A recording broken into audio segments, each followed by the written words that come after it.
बहुत समय पहले की बात है। फारस के एक छोटे से नगर में एक गरीब लड़का रहता था जिसका नाम अलादीन था। वो अपनी माँ के साथ एक छोटे से घर में रहता था। अलादीन बहुत शरारती और आलसी था, उसे काम करना पसंद नहीं था। एक दिन एक अजनबी व्यापारी उस नगर में आया। वो वास्तव में एक जादूगर था, लेकिन उसने खुद को अलादीन का चाचा बताया। उसने अलादीन और उसकी माँ से कहा, मैं तुम्हारे पिता का भाई हूँ और तुम्हारी मदद करना चाहता हूँ। अगले दिन वो अलादीन को अपने साथ एक दूर की जगह ले गया। वहाँ एक गुफा थी जिसके द्वार पर भारी पत्थर था। जादूगर ने कुछ मंत्र पढ़े और पत्थर हट गया। जादूगर ने कहा, इस गुफा में बहुत सारे खजाने हैं। तुम अंदर जाओ और वहां से एक पुराना चिराग ले आओ। लेकिन ध्यान रहे, बिना मेरी अनुमति के इसे मत रगड़ना। अलादीन को ये सुनकर अजीब लगा, लेकिन उसने जादूगर की बात मान ली। गुफा के अंदर उसे सोने चांदी के सिक्कों के ढेर और बेशकीमती रत्न दिखे। पर उसे जो सबसे खास चीज दिखी वह एक पुराना जादुई चिराग था। जब अलादीन ने चिराग उठाया और बाहर आने लगा, तो जादूगर ने कहा, पहले चिराग मुझे दो, फिर मैं तुम्हें बाहर निकालूंगा। अलादीन को शक हुआ। उसने कहा, पहले मुझे बाहर निकालो, फिर मैं तुम्हें चिराग दूंगा। जादूगर को ये पसंद नहीं आया और उसने गुस्से में गुफा का द्वार बंद कर दिया। अलादीन अब गुफा में कैद हो गया था। डर के मारे अलादीन चिराग को साफ करने लगा।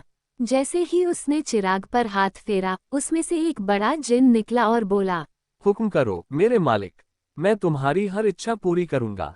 अलादीन घबरा गया लेकिन फिर बोला। मुझे इस गुफा से बाहर निकालो। जिन ने तुरंत अलादीन को उसके घर के बाहर पहुंचा दिया। उसने अपनी माँ को सारी कहानी सुनाई।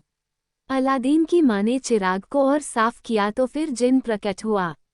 उसने कहा, मालकिन आपका क्या हुक्म है? अलादीन की माँ डर गई, लेकिन अलादीन ने कहा, हमें खाना ला दो। जिन ने झट से स्वादिष्ट भोजन हाजिर कर दिया। अब अलादीन को समझ आ गया था कि यह चिराग जादुई है और इससे उसकी जिंदगी बदल सकती है। अलादीन ने जिन की मदद से अपने घर को शानदार महल में बदल दिया। उसके पास सोने चांदी का भंडार हो गया और वह अमीर बन गया। उस नगर के राजा की एक सुंदर बेटी थी जिसका नाम राजकुमारी रूपवती था। अलादीन को उससे प्यार हो गया। अलादीन ने जिन की मदद से राजा के लिए बेशकीमती उपहार भेजे। राजा बहुत खुश हुआ और उसने अपनी बेटी की शादी अलादीन से करवा दी। अब अलादीन और राजकुमारी रूपवती शानदार महल में रहने लगे। जब जादूगर को पता चला कि अलादीन जादुई चिराग की मदद से अमीर बन गया है, तो वह गुस्से में आग बबूला हो गया। उसने एक चाल चली। वो एक बूढ़ी औरत का भेष बदलकर अलादीन के महल में गया और चिल्लाने लगा, पुराने चिराग दो, नए ले लो। राजकुमारी को ये सुनकर अच्छा लगा। उसने जादुई चिराग जादूगर को दे दिया। जादूगर ने चिराग रगड़ा और जिन प्रकट हुआ।